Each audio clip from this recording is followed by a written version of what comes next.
The gunshot echoed through the darkening Montana sky, sending a flock of startled birds into flight as Willow Reed pressed her heels into her horse's flanks.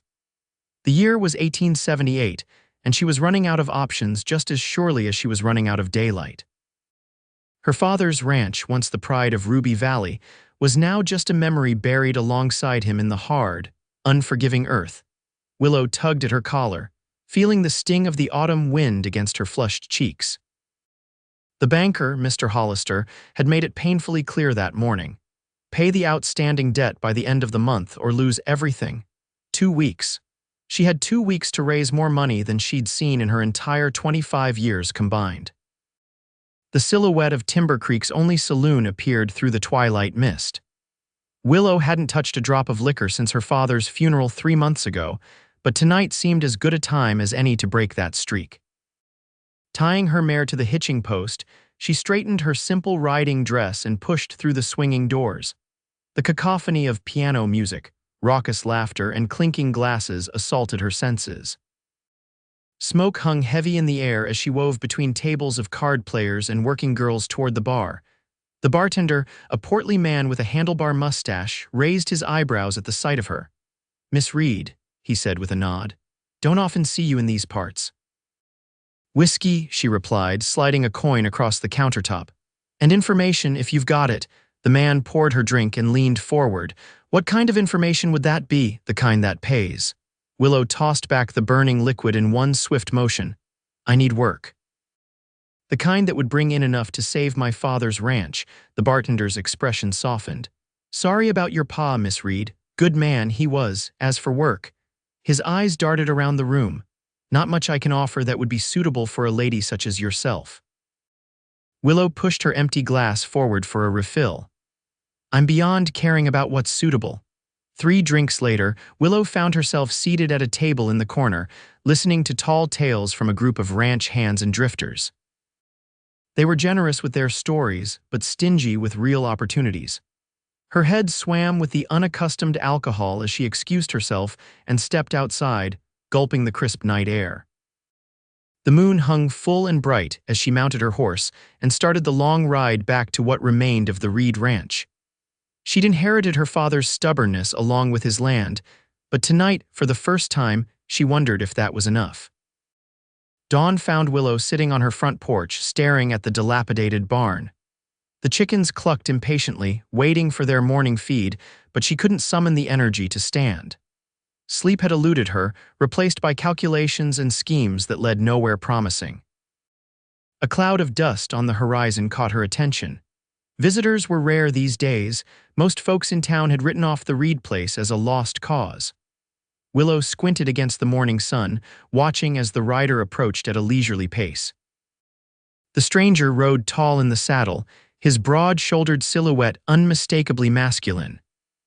As he drew closer, Willow could make out the weather-beaten Stetson pulled low over his eyes and the well-worn chaps covering his legs. A cowboy by the looks of him, though not one she recognized from the local outfits, he reined in his palomino a respectful distance from the house. "Morning, madam," he called, his voice carrying a hint of Texas drawl. "Name's Mason James. I heard in town you might be looking for hired help." Willow stood, arms crossed defensively across her chest. "News travels fast. Small towns always do." He dismounted with fluid grace, leading his horse closer. "I'm passing through looking for work. Thought maybe we could help each other out." Up close, Mason James was younger than she'd initially thought, perhaps 30 or so, with sun-leathered skin and eyes the color of the Montana sky. A thin scar ran along his jawline, disappearing into the shadow of a week-old beard. "I can't pay much," Willow admitted.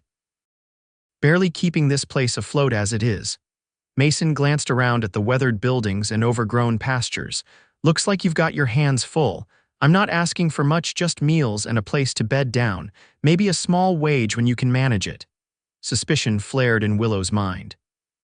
"Why would you work for next to nothing?" His expression remained steady. "Everyone's running from something or toward something, Miss Reed. Right now I'm just looking for a quiet place to rest for a spell." "How do you know my name?" A faint smile touched his lips. "Like I said, small towns." "Your father had quite the reputation in these parts." Willow studied him for a long moment, weighing her options. She desperately needed the help, but strangers were risky business in this part of the country. Can you mend fences, tend livestock? Yes, madam. Grew up on a cattle ranch outside of San Antonio. I can fix most anything that's broke and handle any critter that walks on 4 legs. And what about the 2-legged kind? She asked pointedly. Mason's hand rested casually near the holster on his hip. I can handle those too, if need be. Something in his confident stance told Willow he wasn't bluffing. She made her decision. The bunkhouse is empty, it's not much, but it'll keep the rain off your head. We start at sunrise. Already past that, he observed with a nod toward the climbing sun. Then we're burning daylight. Willow turned toward the barn. Stow your gear and meet me inside. There's work to be done. By midday, Willow had to admit that Mason James knew his way around a ranch. He'd repaired a section of fallen corral, mucked out the stable, and was now replacing rotted boards on the barn roof with an efficiency that would have taken her days to match. She brought him water, shielding her eyes as she looked up at his work. You've done this before. Mason paused, wiping sweat from his brow with his shirt sleeve. Yes, madam, many times. You can call me Willow, she said, surprising herself with the informality. If you're going to be working here, madam gets tiresome, he nodded, taking the ladle and drinking deeply. Willow, then. This is good land you've got here, needs some attention, but the bones are strong. My father built this place from nothing, she said, pride mixing with grief in her voice. Started with just a few acres and a dream after the war. Before he died, we had nearly 200 head of cattle and some of the finest quarter horses in the territory. What happened? Mason asked, his tone gentle but direct. Willow stared off toward the distant mountains. Drought 2 summers ago weakened the herd, then blizzards last winter. We lost most of our stock. Pa took a loan from the bank to rebuild, but she swallowed hard. He died before spring roundup. Heart gave out while he was checking fence lines. By the time I found him, there wasn't anything to be done. Mason was quiet for a moment. I'm sorry for your loss. Been hearing that a lot lately. Willow took back the water ladle. Doesn't change anything. Bank wants their money and I've got 2 weeks to come up with it. How much? $500. Mason let out a low whistle. That's a steep sum. Might as well be $5,000 for all I can manage, Willow said bitterly. I've got about 30 head of cattle left, but they're too skinny to fetch a decent price, and selling now would mean the end of the ranch anyway. What about neighbors? Anyone willing to help? Willow's laugh was hollow. The Blackwater outfit to the north would love nothing more than to see me fail so they can snatch up our water rights. The Hendersons to the south are barely getting by themselves. She shook her head. No, Mr. James, I'm on my own in this. Mason, he corrected. And maybe not entirely on your own anymore. Their eyes met briefly before Willow looked away, uncomfortable with both his intensity and her response to it. I appreciate the sentiment, but unless you've got $500 hidden in that saddlebag of yours, the situation remains the same. I might not have the money, Mason said, returning to his work, but I've got ideas. And a week can be a long time when you're fighting for something that matters. 2 weeks, Willow corrected, even better. That evening, after a simple supper of beans and cornbread, Mason spread a map of the territory across the kitchen table. Willow watched curiously as he traced routes with his finger, muttering calculations under his breath. There's a cattle buyer in Helena, he finally said, tapping a spot on the map. Friend of mine says he's offering top dollar for healthy stock, trying to fulfill a government contract for the reservation. Helena's a 4-day ride, Willow pointed out. And like I said, my cattle aren't exactly prize specimens right now. Mason nodded thoughtfully. What about those horses your father was breeding? You mentioned they were quality stock. Willow's expression darkened. Most died or were sold off. I've got 3 left. My mare, an old gelding, and a 2-year-old stallion Pa was training before he died.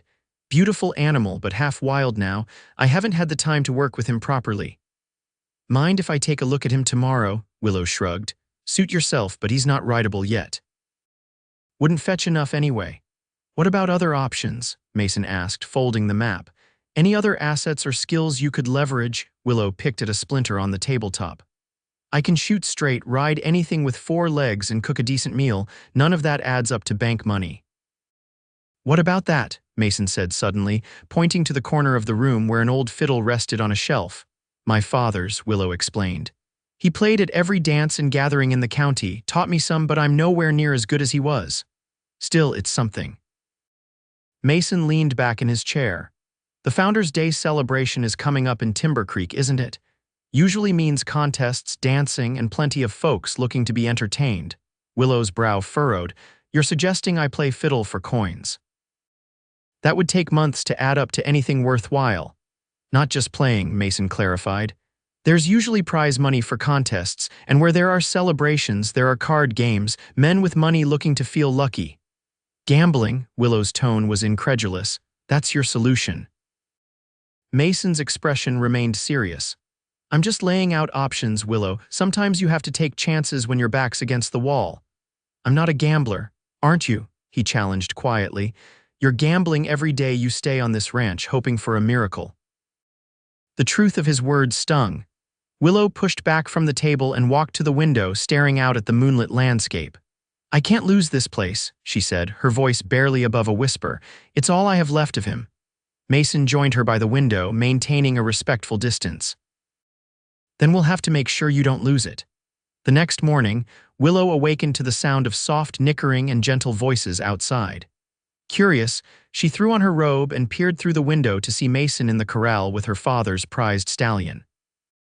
The golden chestnut horse was circling cautiously, ears flicking back and forth as Mason spoke in low, soothing tones.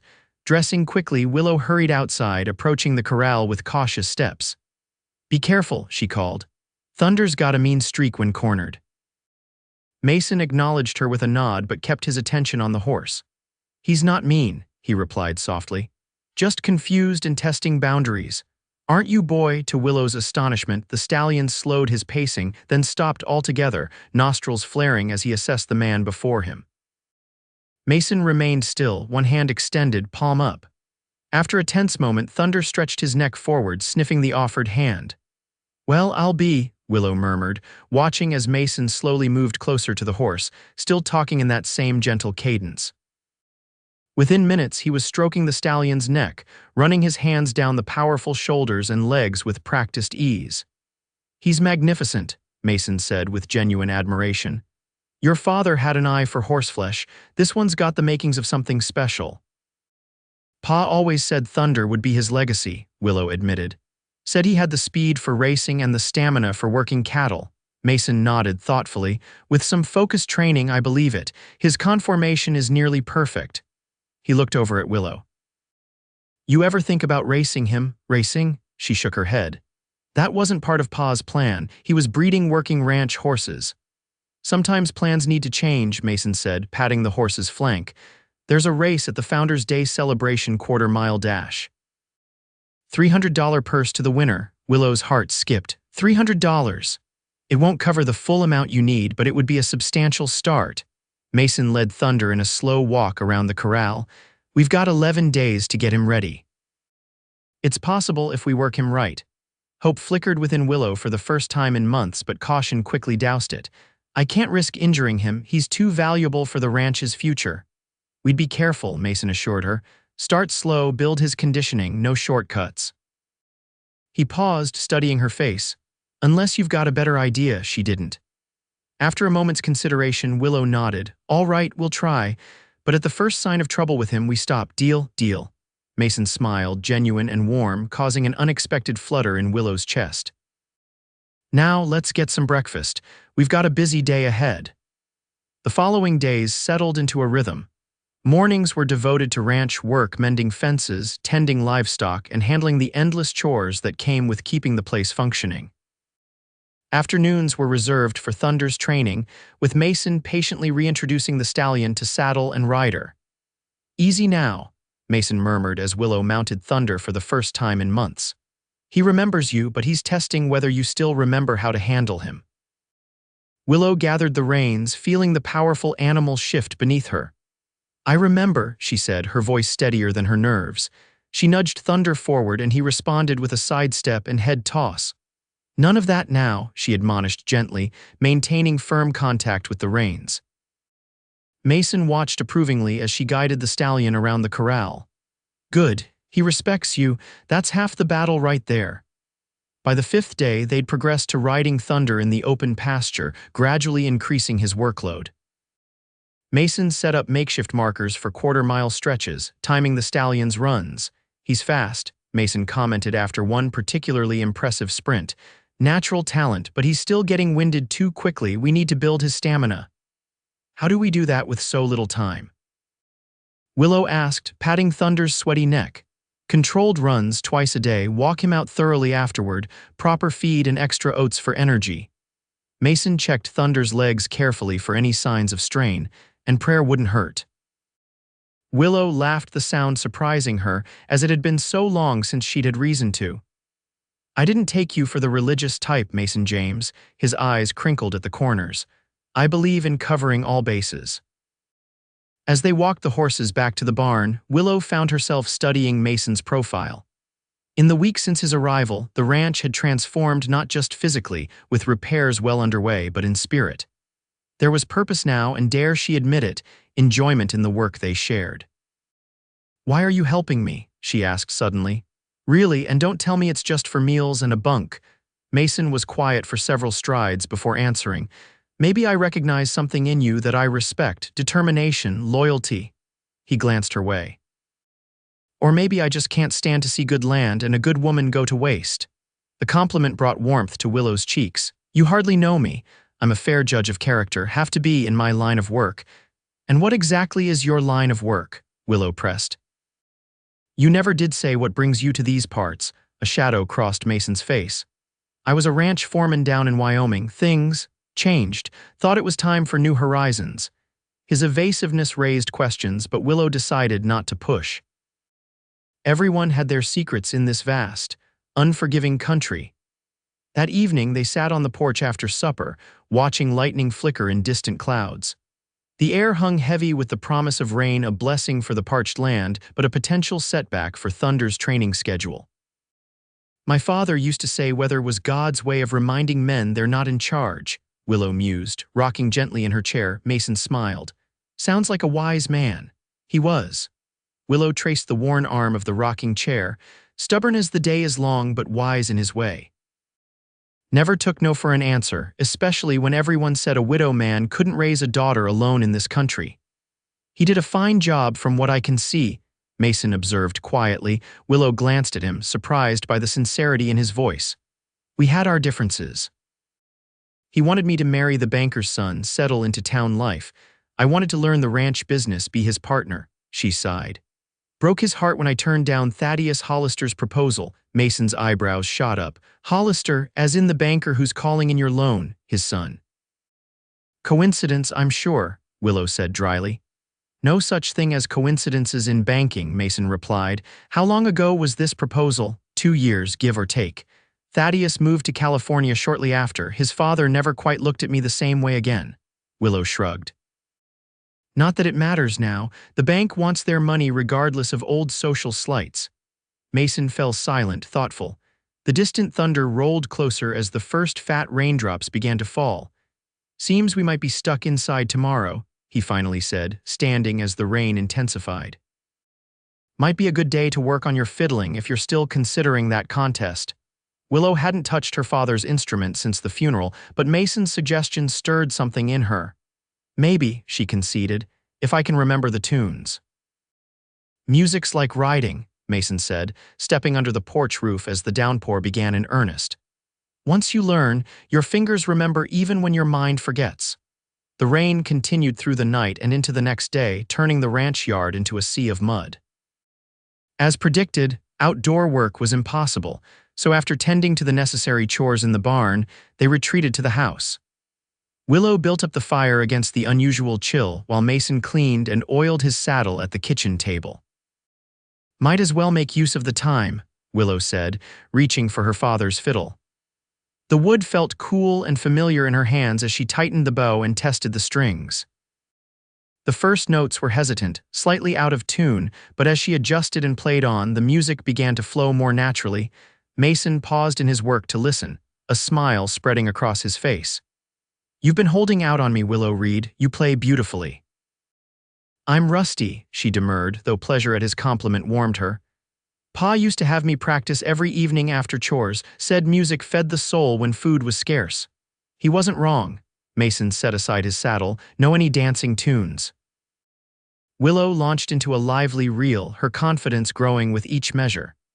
To her surprise, Mason pushed back his chair and began to dance, his boots keeping perfect rhythm on the wooden floor. His movements were graceful for such a tall man, and his evident enjoyment proved infectious. Laughing, Willow played faster, challenging him to keep up. Mason obliged, adding flourishes and complex steps that spoke of experience in dance halls across the West. When the tune finally ended, they were both breathless and smiling. "Where did you learn to dance like that?" Willow asked, resting the fiddle in her lap. Mason's eyes twinkled. "Misspent youth. My mother was determined I'd be civilized despite growing up on the frontier. Dancing lessons were non-negotiable." The image of a young Mason reluctantly learning dance steps made Willow smile. She'd be proud to see her investment paid off. "She'd be more interested in whether I found a worthy partner," he replied, his gaze holding hers for a moment longer than necessary. Willow looked away first, sudden awareness of their isolation together making her uncharacteristically self-conscious. "Well, with dancing like that, you should enter the contest too. There's a separate purse for that." "Maybe we both should," Mason suggested. Partners earn double points in the final round. The idea was tempting but frightening. Dancing at community gatherings was one thing, performing in a competition was quite another. "I don't know. Think about it," Mason said easily, returning to his saddle work. No pressure. "But for what it's worth, I think we'd make a fine team."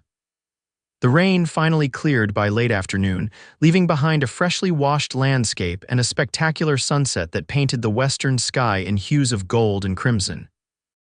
Willow stood at the pasture fence, watching as Mason led Thunder through cool-down exercises after a short training session. The stallion had progressed remarkably under Mason's guidance, responding to commands with increasing confidence. More surprising was how quickly Willow herself had come to trust this stranger who'd appeared on her doorstep just over a week ago. "He's looking good," she called as they approached. "How did he handle the mud?" "Like a champion," Mason replied, patting Thunder's gleaming neck. "Careful with his footing but not hesitant. That's what we want to see, smart but bold." They walked together toward the barn, the horses' hooves squelching in the wet earth. In the fading light, the ranch looked almost prosperous again, buildings standing straight and true after Mason's repairs, fences mended, livestock contentedly grazing. "You've worked miracles here," Willow said softly. "I can't thank you enough." Mason shook his head. "Just helped reveal what was already there. This is good land with good bones, like I said, just needed some attention." Inside the barn, they worked side by side, rubbing down the horses and filling feed buckets. The routine had become comfortable, their movements complementary and efficient. When Thunder nudged Mason's pocket hopefully, they both laughed. "He knows that's where you keep the sugar cubes," Willow explained. "Smart as he is handsome," Mason agreed, producing the treat for the eager horse. Their hands brushed as they both reached to latch Thunder's stall, the brief contact sending an unexpected jolt through Willow's arm. She withdrew quickly, flustered by her reaction. "I should start supper," she said, suddenly needing space to collect herself. Mason seemed to sense her discomfort. "I'll finish up here. Take your time." The kitchen was Willow's sanctuary, a place where the rhythms of cooking soothed her racing thoughts. As she prepared a simple meal of salt pork and potatoes, she tried to make sense of her conflicting emotions. Mason James was kind, hardworking, and undeniably attractive, but he was also temporary. A drifter by his own admission, helping out of some combination of charity and boredom. Once Thunder's race was run, win or lose, he would move on. Men like him always did. And yet, as she set the table and glanced out the window to see him crossing the yard, hat in hand and moonlight silvering his profile, Willow felt a longing that had nothing to do with keeping the ranch. 3 days before the Founders' Day celebration, disaster struck. Willow was working Thunder through his morning exercises when the stallion suddenly pulled up short, favoring his right front leg. Fear clutched at her heart as she quickly dismounted. "Whoa, boy," she murmured, running her hands down the leg. "Let me see." Mason appeared from the barn, immediately noting Thunder's stance. "What happened?" I don't know, Willow said, her voice tight with worry. We were just walking the perimeter when he started limping. Gently, Mason took over the examination, his experienced hands feeling every tendon and joint. Thunder stood remarkably still, as if understanding the gravity of the situation. When Mason reached the fetlock, the horse flinched. There's our culprit, Mason said, carefully lifting the hoof to reveal a stone wedged deeply near the frog. Must have picked it up on that rocky section by the creek. Relief washed over Willow. So it's just a stone bruise, not a strain or worse. Looks that way, Mason confirmed, working the stone free with his pocket knife. Still, he'll need a day or two off. Cold compresses and walking only, no weight-bearing exercise. Willow's heart sank.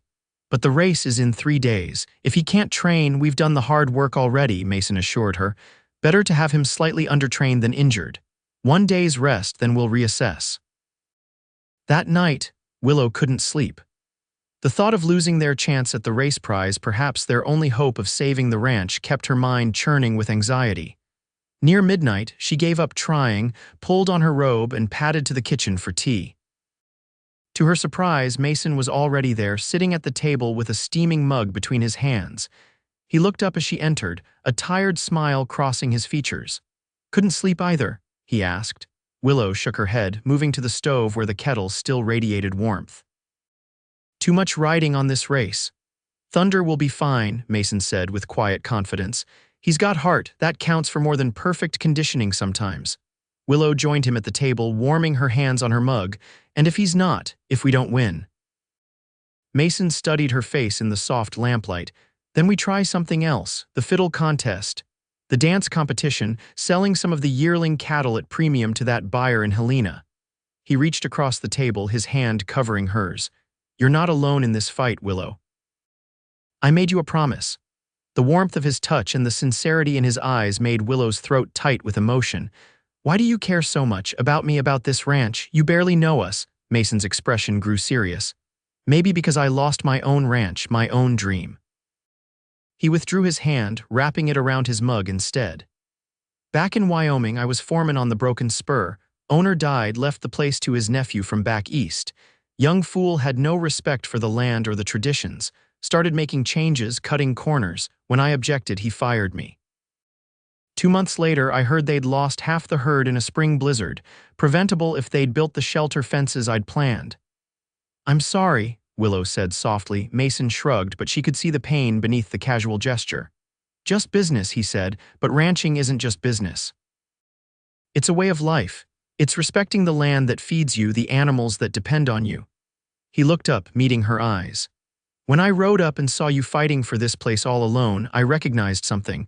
That same stubborn determination to do right by the land, no matter the cost. Understanding dawned. So this is about redemption, saving my ranch because you couldn't save yours, maybe partly, Mason admitted, but it's also about, he hesitated, seeming to search for words, about finding something worth staying for after years of drifting. The implication in his words hung between them, heavy with possibility. Willow found herself unable to look away from his gaze, her heart beating a rapid tattoo against her ribs. Mason, a sudden crash outside interrupted whatever she might have said. They both sprang to their feet, Mason reaching for the rifle kept near the door while Willow grabbed the lamp. Stay behind me, he instructed as they moved onto the porch. The night was clear and still, moonlight bathing the yard in silver. At first, nothing seemed amiss, then Willow spotted the broken feed barrel that had been standing by the barn door. It now lay in pieces, its contents scattered across the ground. Raccoons, maybe, she suggested. Mason shook his head, scanning the shadows intently. Barrel was too heavy for critters to knock over. He stepped off the porch, moving cautiously toward the barn. Someone's been here. Fear crawled up Willow's spine as she followed, lamp held high. The horses, they hurried into the barn, where thankfully all 3 horses stood calmly in their stalls. Thunder nickered softly at their approach, apparently unbothered. Nothing seems disturbed in here, Willow said with relief. Mason wasn't convinced. Check Thunder's leg while I look around. Willow examined the stallion carefully, finding the fetlock still slightly warm but no worse than before. As she straightened, Mason returned from the back of the barn, his expression grim. Someone's definitely been here, he reported. Found boot prints by the tack room too large to be yours. And this? He held up a half-smoked cigar, still warm. Thieves? Willow asked, her hand instinctively reaching for Thunder's neck. Maybe, Mason's jaw tightened. Or maybe someone who doesn't want this horse running in 3 days' time. Realization dawned cold and clear. Blackwater. The name came out as a hiss. Arthur Blackwater's wanted our water rights for years. He tried to buy the ranch from Pa at half its value, claimed it was generous considering our troubles. Would he go so far as sabotage? Willow's expression hardened, without hesitation. He's had his eye on our Spring Creek since before I was born. With it, he could double his herd size. Mason nodded thoughtfully. We'll need to keep watch until the race. I'll sleep in the barn. That's ridiculous, Willow protested. You can't stay up all night for 3 nights straight. We'll take shifts, he amended. I'll take first watch, you relieve me before dawn. As they secured the barn for the night, setting up makeshift alarms of tin cans on strings across the entrances, Willow felt a strange mix of fear and determination. Someone had violated the sanctity of her home, threatened her last chance at saving it, but they'd made a critical error in their calculation. Before Mason's arrival, she had been alone and vulnerable. Now she had an ally who seemed as invested in her success as she was herself. Whatever was brewing between them personally could wait. Right now, they had a common enemy and a race to win. The next 2 days passed in a blur of vigilance and preparation. True to his word, Mason kept watch over Thunder during the nights while Willow took the pre-dawn shift. During the days, they alternated between normal ranch chores and carefully walking Thunder to keep him limber without straining the bruised hoof. By the eve of the Founders' Day celebration, the stallion's limp had all but disappeared. Mason worked him in slow, controlled circles in the paddock, nodding with satisfaction at his movement. He's ready, he declared as Willow joined him at the fence. Not at peak condition, but sound and strong. Will it be enough? Willow asked, the weight of tomorrow's stakes heavy in her voice. Mason turned to her, his expression serious but confident. That depends on his rider. Thunder will give everything he has. The question is, will you? Me? Willow's eyes widened. I thought you would ride him. Mason shook his head. He knows you better, trusts you more. Besides, I'm too heavy for a quarter-mile dash. You're at least 30 pounds lighter. That's an advantage we can't ignore. Anxiety flickered through Willow's chest. It's been years since I raced, and never with so much at stake. All the more reason it should be you, Mason insisted gently. This is your ranch, your future. Thunder is your horse. The victory should be yours as well. His faith in her was both terrifying and exhilarating. Willow gazed at Thunder, remembering how her father had trained him from a gangly colt, always saying he was destined for greatness. All right, she agreed finally. I'll ride him. That evening, they loaded Thunder into the small horse trailer Mason had borrowed from a neighboring ranch. The plan was to arrive in Timber Creek well before the race, allowing Thunder to rest after the journey and familiarize himself with the surroundings. As Willow packed a small bag with her race clothes and a dress for the evening festivities, she caught sight of her reflection in the old mirror above her dresser. The woman staring back was changed from the despondent figure who had sought solace in whiskey just 2 weeks ago. There was color in her cheeks, purpose in her stance, and if she was honest with herself, much of that transformation was due to the man waiting outside with the horses. Willow had never been one for romantic notions. Living on the frontier required practicality above all else. But something about Mason James had breached the careful walls she'd built around her heart, his quiet strength, his unwavering support, the way his eyes crinkled at the corners when he smiled. Tomorrow would decide the fate of her ranch, but it might also determine the course of her heart. The morning of the race dawned clear and cool, perfect weather for both horses and the thousands of visitors flooding into Timber Creek for the annual celebration. Main Street had been transformed overnight with banners strung across buildings, vendor stalls lining the boardwalks, and a festive atmosphere that belied the seriousness of Willow's mission. They had spent the night at the livery stable, taking turns watching over Thunder. Now, as the sun climbed higher, they led him to the makeshift paddock behind the racecourse where other competitors were already gathering. 8 entries, Mason observed, surveying the competition. Most look like local stock good horses, but nothing special. His gaze lingered on a sleek black gelding being tended by a tall man in expensive riding clothes. Except that one, that's quality horseflesh. Willow followed his gaze and felt her stomach drop. That's Blackwater's Midnight, his prize Kentucky thoroughbred, and that's his son Roger handling him. Mason's expression darkened. Interesting timing, their entry. Think it's related to our nighttime visitor? Without question, Willow muttered. The Blackwaters don't usually participate in local events. They consider themselves above such things. As if sensing their attention, Roger Blackwater looked up. His handsome face twisted into a smirk as he recognized Willow. With deliberate casualness, he handed the black horse's reins to a stable hand and strolled over. "Miss Reed," he drawled, tipping his hat with exaggerated courtesy. "Didn't expect to see you here. Heard you were having financial difficulties." Willow lifted her chin. "Nothing that concerns you, Roger." His gaze shifted to Thunder, then to Mason, assessing both with cool calculation. "New hand or something more personal?" "Town's buzzing with gossip about the mysterious cowboy staying at the Reed Ranch." "Mr. James is helping with the ranch," Willow replied stiffly. "And with Thunder's training for today's race." Roger laughed, the sound grating. "Wasting your time, I'm afraid. Midnight has bloodlines that trace back to the finest racing stock in Kentucky.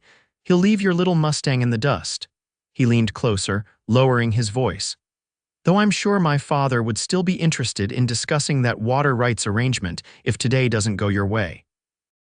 Before Willow could retort, Mason stepped forward, his tall frame imposing as he inserted himself between them.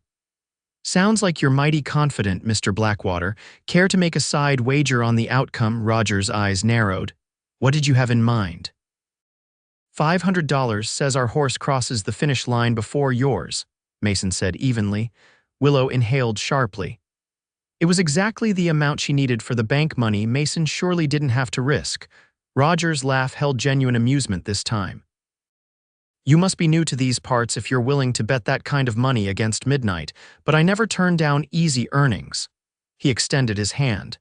"You have a deal, Cowboy." As Roger sauntered away, Willow turned to Mason in disbelief. "What are you doing?" "We don't have $500 to lose." Mason's expression remained calm. "We're not going to lose. You can't know that, and even if we win the race, the purse is only $300. Where would we get the extra for this bet? Trust me," he said simply. Before she could press further, the race organizer called for the riders to prepare.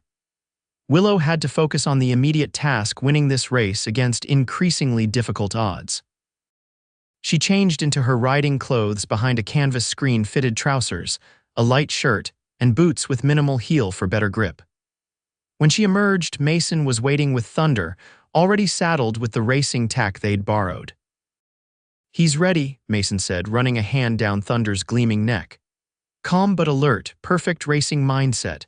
Willow took a deep breath, trying to steady her own nerves. "What if I let him down? What if I can't ride well enough?" Mason placed his hands on her shoulders, his blue eyes intense. "Listen to me, you were born to this. I've watched you with him, you move as one, don't overthink it. When that starting pistol fires, just let everything else fall away. It's just you, Thunder, and a quarter-mile of opportunity." His confidence was contagious. Willow nodded, squaring her shoulders. "Any last advice? Start strong, but don't burn him out in the first 100 yards. Save something for the finish." Mason hesitated, then bent down and pressed a quick kiss to her forehead. "For luck," he murmured.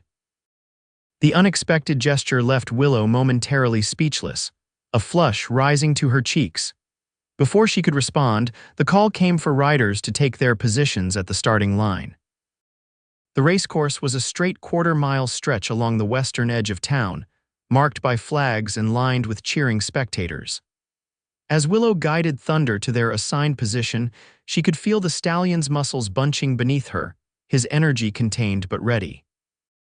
To her right stood Roger Blackwater atop Midnight, the black horse prancing impatiently. Roger caught her eye and tipped his hat mockingly. "May the best horse win, Miss Reed." "He will," Willow replied with more confidence than she felt. The starter raised his pistol. "Riders ready." Willow leaned forward, gathering the reins in her gloved hands. She whispered in Thunder's ear, "For Pa, for the ranch, for us." The pistol cracked, and 8 horses exploded from the starting line in a thunder of hooves and dust. Midnight shot forward like an arrow, taking an early lead with Thunder and two other horses close behind. Willow kept her body low, feeling rather than directing Thunder's powerful strides. The crowd's roar faded to a distant hum as she focused entirely on the race. 50 yards in, Thunder found his rhythm, his strides lengthening as they passed one of the lead horses. Ahead, Midnight maintained his advantage, Roger's posture confident as he urged his mount onward. Halfway down the course, Thunder was running second, gaining ground with each stride but still trailing Midnight by a length. Willow could feel him straining for more speed, but remembering Mason's advice, she held him just slightly in check. "Not yet, boy," she murmured. "Almost, but not yet." 3/4 of the way, and Thunder had closed the gap to half a length. Roger glanced back, his expression changing from confidence to concern as he saw how close they had drawn. He raised his crop, delivering a sharp blow to Midnight's flank.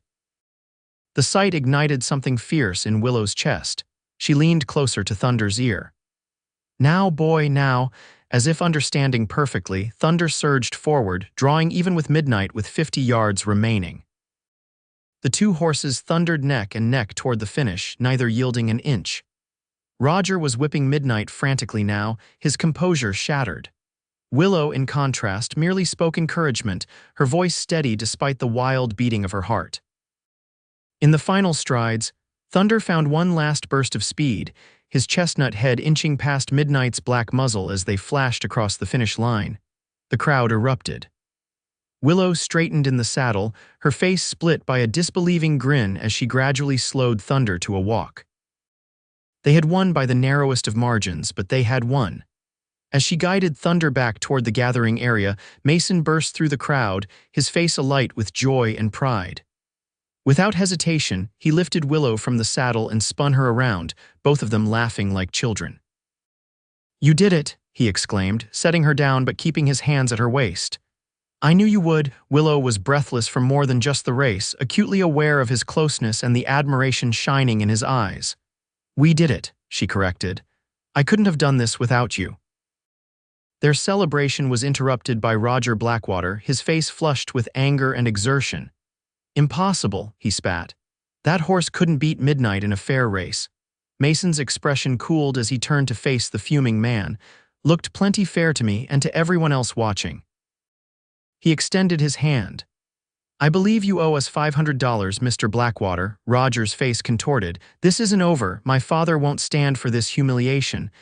"Your father should teach you better sportsmanship," Willow said evenly, "and better horsemanship. That crop you were using so freely isn't a substitute for proper training." For a moment, it seemed Roger might physically lash out. Instead, he reached into his jacket and withdrew a wallet, peeling off $500 in bills with theatrical disgust. "Take it," he snarled, thrusting the money at Mason. "Enjoy it while you can. There are many ways to win a war besides a horse race." As Roger stalked away, Willow turned to Mason in amazement. "I can't believe he actually paid." "Blackwaters may be underhanded, but they're too proud to welch on a public bet," Mason replied, handing her the money. "Combined with the purse you just won, you've got enough to pay off the bank loan with some to spare." The reality of their success was still sinking in as Willow stared at the bills in her hand. "We did it," she whispered. "We actually saved the ranch." Mason smiled, but something in his expression seemed reserved now. "You saved the ranch, Willow, your skill, your determination. I just helped point the way." Before she could respond, they were surrounded by well-wishers offering congratulations and admiration for Thunder's performance. In the bustle of activity that followed collecting the prize money, cooling down Thunder, arranging for his care until they returned home, Willow had no chance for private conversation with Mason. It wasn't until late afternoon, as they prepared for the evening's festivities, that they found themselves alone again. Mason had gone to arrange accommodations for the night while Willow tended to Thunder, and they agreed to meet at the town square where the dance competition and fiddle contest would be held. Willow had brought her one good dress, a deep green affair that had belonged to her mother, slightly altered to fit her taller frame. As she pinned up her hair in the small room above the general store that the owner's wife had offered her for changing, she couldn't help wondering what Mason would think of her transformation from ranch hand to lady. The thought brought a blush to her cheeks and a flutter to her stomach that had nothing to do with their earlier victory. Sometime during these past 2 weeks, Mason James had become more than just a hired hand or even a friend. The question was, did he feel the same way? And even if he did, what future could there be for a drifter and a woman tied to her land? The town square was ablaze with lanterns when Willow arrived, the celebrations in full swing. Children ran with sparklers, couples swayed to the music of a small band, and the air was rich with the smells of roasting meat and sweet treats from the food stalls. She spotted Mason immediately, standing near the dance floor. He'd cleaned up remarkably well, his usual work clothes replaced by dark trousers, a crisp white shirt, and a vest that emphasized his broad shoulders. He'd even trimmed his beard, revealing more of the strong jawline beneath. When he turned and saw her, the naked admiration in his gaze made Willow's heart skip. He crossed to her in long strides, stopping just short of touching her. "You look beautiful," he said simply. Willow smoothed her skirt self-consciously. "Thank you, you clean up pretty well yourself." An awkward silence fell between them, filled with unspoken questions. Finally, Mason offered his arm. "They're about to start the dance competition. Shall we?" The formality of the gesture made Willow smile. She placed her hand on his arm, feeling the solid warmth beneath the fabric. "Lead the way, Cowboy." The competition was structured as a series of dances, with judges eliminating couples after each round until only the best remained. As they took their place among the other contestants, Willow felt a moment of doubt. "We never actually practiced together," she whispered as the band prepared to start. Mason's hand settled at her waist, warm and reassuring. "We don't need practice. Just follow my lead like you did with Thunder today. Trust yourself." The music began a lively Virginia reel to start. Willow let instinct take over, matching Mason's movements as if they'd danced together 100 times before. His confidence was infectious, his steps precise yet natural. When he lifted her for a turn, his hands were strong and sure, never hesitating. They survived the first elimination easily, then the second. By the third round, a waltz, only 5 couples remained. As Mason drew her closer than the previous dances required, Willow found herself acutely aware of his nearness, the clean scent of soap, the steady beat of his heart against her palm. "You never answered my question," she said softly as they moved across the floor. "About why you made that bet with Roger, $500 you didn't have." Mason's eyes held hers. "I had faith in you, in us. But if we'd lost, then I would have found another way to help you keep your ranch," he said with quiet intensity. "I made you a promise, Willow." The music swelled around them, but Willow barely heard it. "And after, now that the ranch is saved, will you keep your promises then too?" Understanding dawned in Mason's eyes. "What promise would you have me make?" Willow's heart pounded against her ribs. "That you won't just drift away once this is done, that what's between us?" She faltered, suddenly uncertain. Mason's hand tightened on her waist, drawing her imperceptibly closer. "What's between us is real," he finished for her. "At least for me." "For me too," she whispered. They completed the waltz in silence, the air between them charged with newly acknowledged feelings. When the music ended, they were among the 3 final couples selected for the last round. As they waited for the band to prepare, Mason led Willow to a quiet corner away from the crowd. "There's something I need to tell you," he said, his expression serious. "Something I should have told you before, but I was afraid it would change how you saw me." Alarm flickered through Willow. "What is it?" Mason took a deep breath. "My full name is Mason James Dawson. Before I was a ranch foreman in Wyoming, I was a U.S. Marshal based out of Denver." Willow stared at him, trying to reconcile this new information with the man she'd come to know. "A lawman, why hide that?" "Because my last assignment went wrong, very wrong." Pain shadowed his features. "I was tracking a gang that had been robbing banks across 3 territories. Cornered them in a small town called Riverton. There was a shootout, and a young woman was killed in the crossfire." Understanding dawned. "So that's why you left the law." Mason nodded, his gaze distant with memory. "Turned in my badge the next day. Couldn't stomach it anymore, the violence, the cost. Took a job as far from civilization as I could find, tried to forget." His eyes refocused on her face. "But some things you don't forget, you just learn to live with them." Willow reached up, touching his face gently. "Why tell me now?" "Because I'm done running," he said simply. If there's to be anything real between us, you deserve to know the truth of who I am, the good and the bad. Before Willow could respond, the band struck up the final dance, a complex reel that would test both their skill and endurance. They rejoined the other couples on the floor. The conversation paused but not forgotten. The dance was demanding, requiring precise timing and coordination. Willow and Mason moved as one, their earlier practice in the kitchen serving them well. When the final notes sounded, they were breathless but exhilarated, knowing they had performed flawlessly. The judges conferred briefly before announcing the winners. To Willow's delight, she and Mason were awarded first place, adding another $50 to their winnings for the day. As the crowd applauded, Mason leaned down to whisper in her ear, "We make a good team, Miss Reed." "That we do, Mr. James Dawson," she replied with a smile. The rest of the evening passed in a blur of celebration. They opted not to enter the fiddle contest after all, content to enjoy the music as spectators instead. As midnight approached, Mason suggested they check on Thunder one last time before retiring. The livery stable was quiet, most of the day's excitement having moved to the town square. Thunder nickered softly as they approached his stall, seeming to recognize his role in the day's success.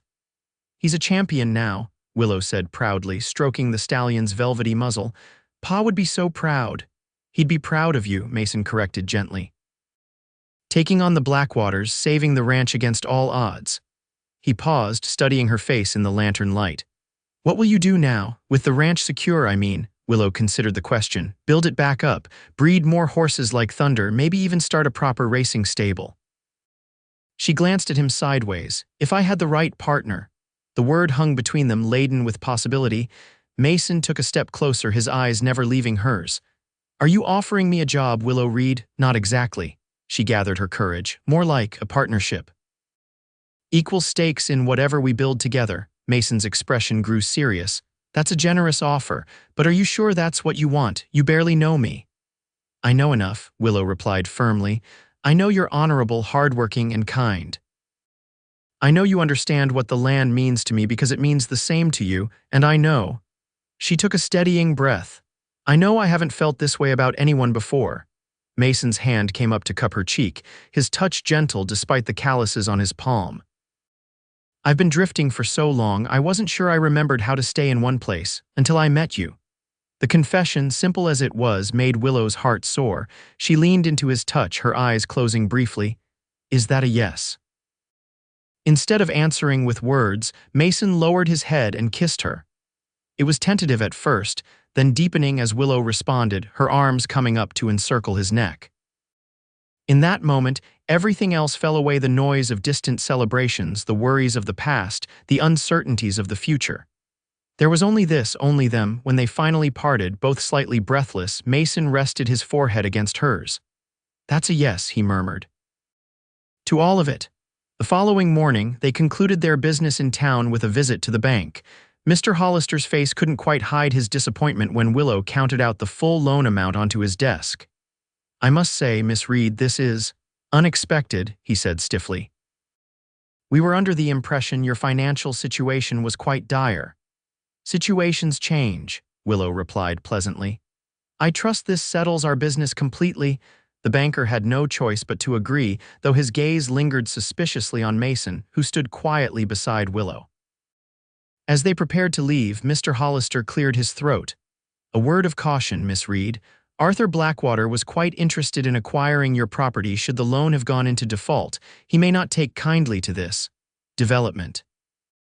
"Thank you for your concern," Willow said, accepting the receipt for her payment. "But the Reed Ranch isn't for sale now or ever."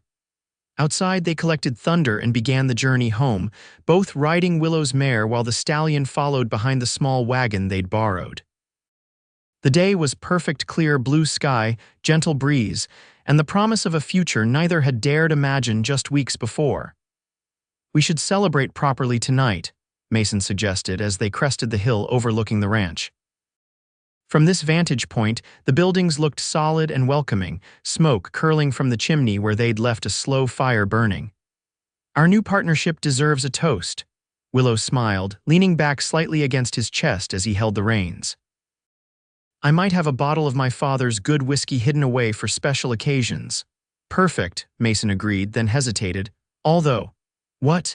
I've never been much of a drinking man, he admitted, always preferred to keep a clear head.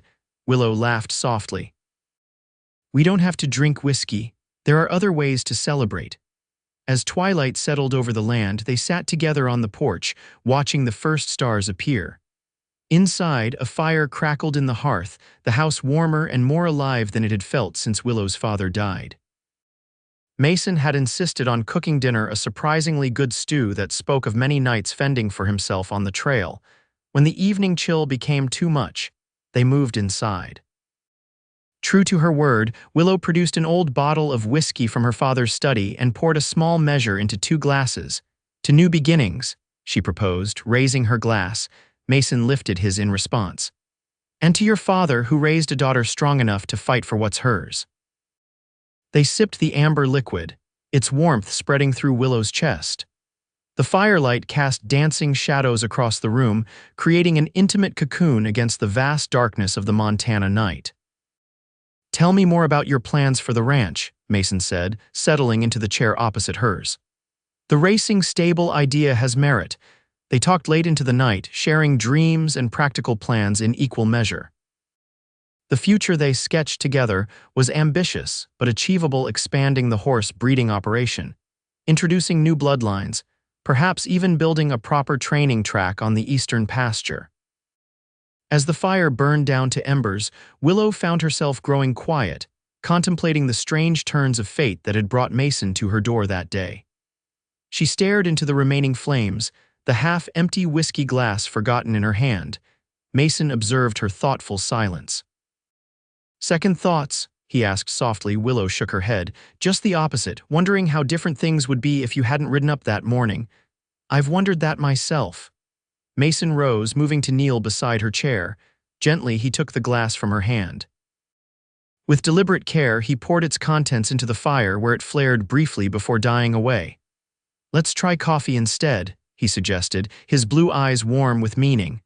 Something to keep us awake a while longer. We have plans to make, you and I. Willow smiled, recognizing the gesture for what it was, not just a preference for coffee over whiskey, but a symbol of their shared future. Clear-headed, purposeful, built on mutual respect and growing affection. Coffee sounds perfect, she agreed, rising to prepare it. As she moved about the kitchen, aware of Mason's gaze following her, Willow felt a profound sense of rightness settle over her. The ranch was saved, yes, but more than that, it was poised for a new chapter, with 2 people at its helm instead of 1. When she returned with the steaming mugs, Mason had added wood to the fire, coaxing it back to cheerful flames. He accepted his coffee with a smile that made Willow's heart flutter despite its familiarity. To coffee, he said, raising his mug. And to all the late nights and early mornings we'll share over it in the years to come. To us, Willow amended, touching her mug to his. And as they sat together by the renewed fire, planning their future in quiet conversation, Willow knew with certainty that the whiskey Mason had poured away represented more than just a preference. It was the past, the solitary struggles, the grief, the uncertainty making way for something stronger, clearer, and infinitely more satisfying, just like the coffee they now shared in its place. 1 year later, the Reed-Dawson Ranch hosted its first official racing event. What had begun as a desperate bid to save a dying homestead had blossomed into a thriving operation, with Thunder's offspring already showing promise and buyers coming from as far as Denver to inspect their stock. Willow stood at the rail of their newly constructed racetrack, watching as Mason put a young colt through his paces. The gold band on her left hand caught the sunlight as she applauded a particularly impressive burst of speed. They had married in the spring, a simple ceremony attended by half the county. Even the Blackwaters had sent reluctant congratulations, though Arthur still scowled whenever their paths crossed in town. As Mason dismounted and led the colt toward her, Willow placed a protective hand over her slightly rounded belly. Their first child would arrive with the winter snow, another new beginning, another thread in the tapestry they were weaving together. What do you think? Mason asked, his face flushed with exertion and pride. Ready for the spring races? With you training him, Absolutely, Willow replied, reaching to stroke the colt's velvet nose. Thunder's legacy is in good hands. Mason's gaze softened as it dropped to her waist. As is your father's, he said quietly. They walked together toward the house, arms linked, the setting sun painting the land in shades of gold and promise. On the porch waited 2 cups, not whiskey, but coffee, still steaming in the cooling evening air. Just as Mason had suggested that pivotal night, when he'd poured away her whiskey and offered something better in its place.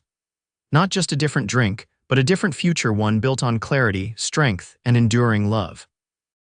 As they settled into their chairs, watching twilight claim the land that now truly belonged to both of them, Willow reached for his hand. "I never thanked you properly, you know." Mason raised an eyebrow. "For what?" "For that night by the fire. When you poured out my glass and suggested coffee instead." She smiled at the memory. "It seems like such a small thing now, but it changed everything." "Not me," Mason corrected gently. "You did that, Willow. You were ready to fight for this land before I ever arrived. I just helped you see a different way to win that fight." "Either way," she said, squeezing his hand, "I'm grateful you rode into my life when you did." Mason lifted their joined hands to his lips. "As am I, every single day." They sat in comfortable silence as the first stars appeared, secure in the knowledge that whatever challenges tomorrow might bring, they would face them together with clear heads, strong hearts, and always, a pot of coffee brewing on the stove.